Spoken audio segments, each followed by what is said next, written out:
I want to tell you a story. So I'm currently reading a book. Hold on.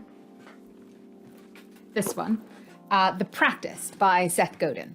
In it, there's a quote about outcomes that resonated deeply with me, and thus I'm going to share it with you in a minute. But if you're someone who works in monitoring, evaluation, or program management in the humanitarian, development, or social enterprise sectors, then you know how important outcomes are. We work with log frames, theories of change, monitoring frameworks, impact models in order to kind of figure out what activities we need to focus on that ultimately drive the overarching impact we want to achieve. Now, last night I went to see a football, or some people call it soccer, game with my family. It was actually the first time I've ever seen a football game live, so it's quite fun. Now, I love seeing sports played live. I don't know, it's something about the energy of the crowd and how much more kind of connected I feel to the players than when I watch kind of something on TV, but you can kind of see them struggle and you can see how fast they run and how hard they're working. A football game is 90 minutes long, right? So you got 45 minutes in the first half and then a 15-minute break and then 45 minutes in the second half.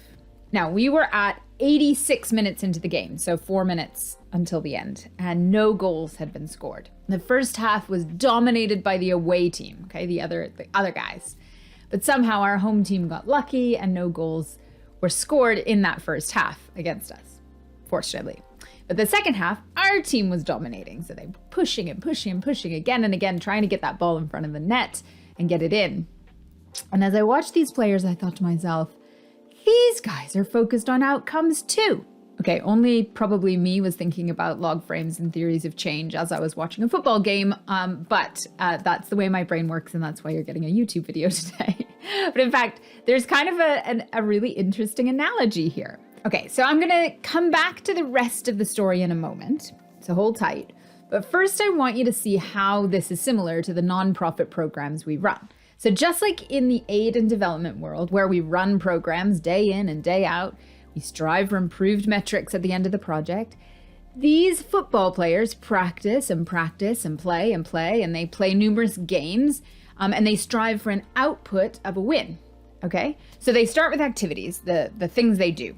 They practice, they have exercises, they play against one another, they play friendly matches against other teams, they are coached, they work out, they go for long runs, they sprint, they get new players and talent, okay? So all these things they do, they're the activities. And then they play games. So at the games, they can either win, lose, or draw. 3 possible outputs, okay? Now outputs are harder to achieve and predict because the output also depends on the other team. So we need to make some assumptions. So for example, if we do really great practicing and we have really great players on our team, plus if we assume that the other team aren't quite as rested as us and perhaps don't have the home advantage, then we can guess that we'll achieve a win, okay?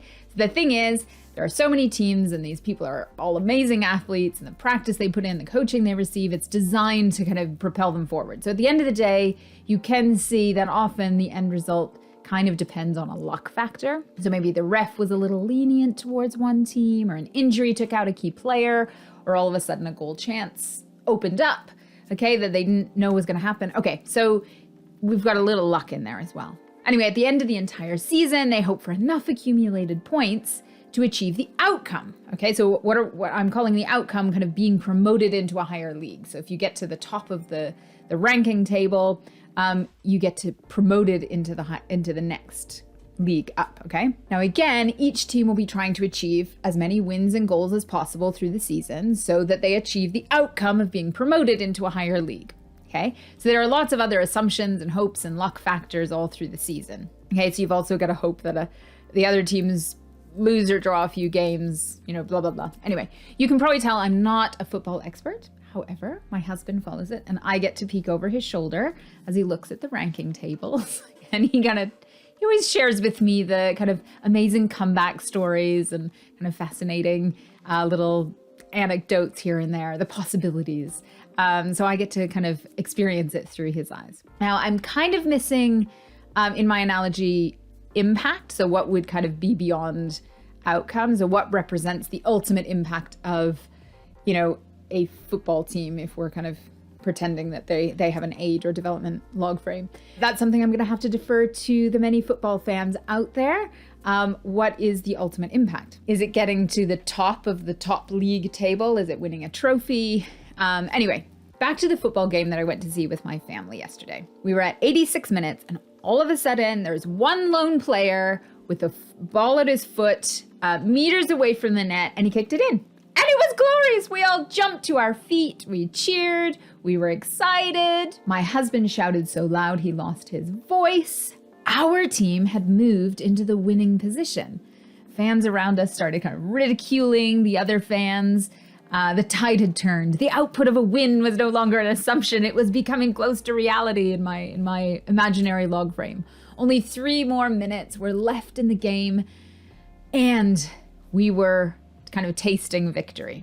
So I told you at the beginning that there was a very interesting quote that I wanted to share with you. And so I'm going to read it for you. We live in an outcome-focused culture. A plumber doesn't get credit for effort. He gets credit if the faucet stops leaking. A corporation is rarely judged on the long-term impact of how it treats its employees. It's judged on its earnings per share. A short-term focus on outcomes means that we decide if a book is good by its bestseller rank. If a singer is good, based on winning a TV talent show. And if a child athlete is good, based on whether or not she won a trophy.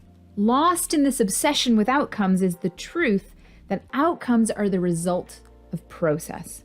Good processes, repeated over time, lead to good outcomes more often than lazy processes do.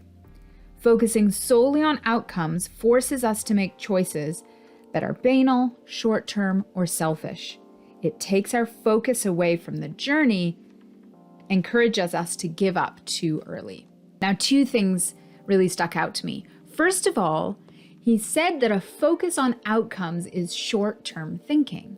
Wow. See, like for me, most of what I hear in the nonprofit and social impact sector, it calls us towards impact thinking and outcomes focus and kind of as the higher calling, so results, okay? It criticizes those who focus solely on good activities without giving further thought to the more important and bigger picture outcomes and impacts.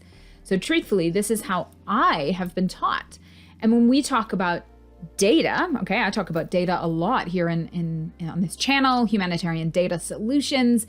Yep, most people who collect data, they do it to measure outcomes, okay? That's what we do in our sector, okay? We take a random sample, we go out and we figure out the bigger picture impact of our year-long or years-long project, for example.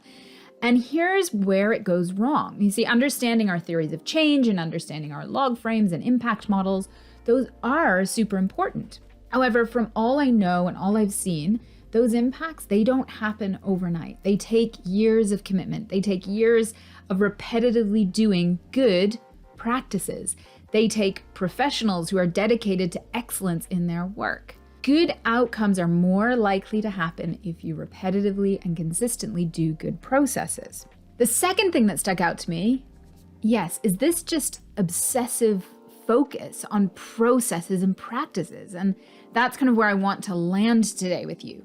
When you think about data, or collecting data in the social sector, when you research it, there's going to be a lot of talk about impact measurement. So whether you look at impact investing or donors or a multitude of third-party companies that have sprung up to help companies and organizations measure and manage their impact, they're going to advise on how best to track outcomes. So what I want to add into the mix of the social impact dialogue is that outcomes are a good mix of consistent, good processes and practices, plus a lot of luck.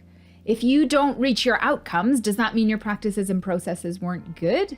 Not necessarily. A lot of great programs have failed for various other reasons, more closely linked to luck than process. However, as Seth points out in his book, good processes repeated over time lead to good outcomes more often than lazy processes do.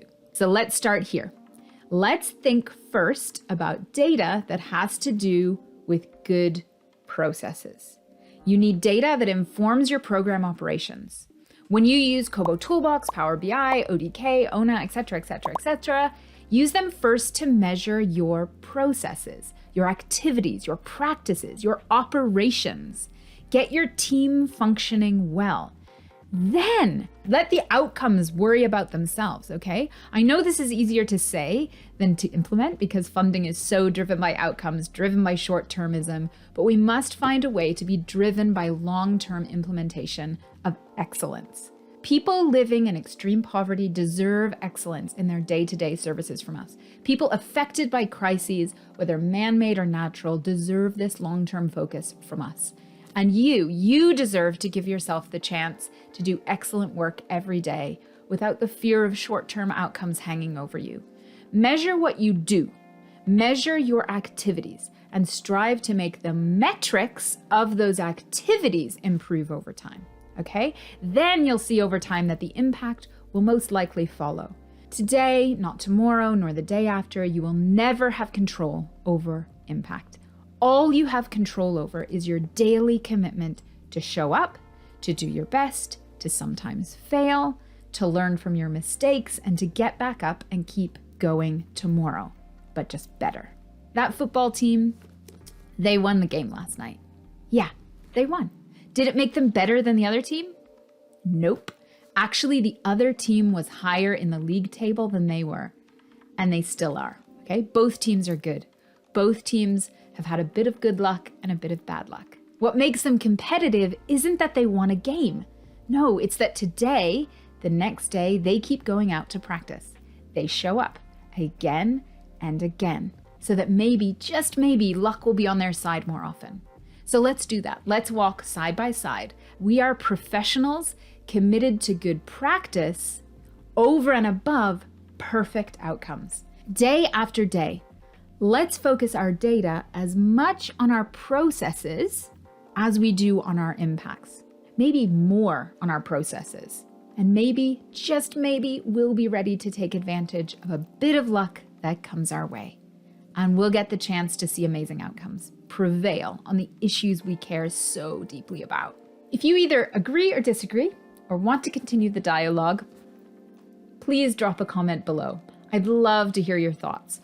If we haven't met before, I'm Jana, and I'm the founder and director of Humanitarian Data Solutions. I'm a water resources engineer, originally from Canada, and I've had the absolute honor of being hosted in multiple countries over the years in humanitarian and development programs. I've tried and learned and failed and benefited from luck, okay, as a practitioner in the aid and development sectors. And I now work with multiple organizations helping grow data literacy among local implementation teams, partly because I believe data has the power to continually make nonprofit services better and better for the people being served.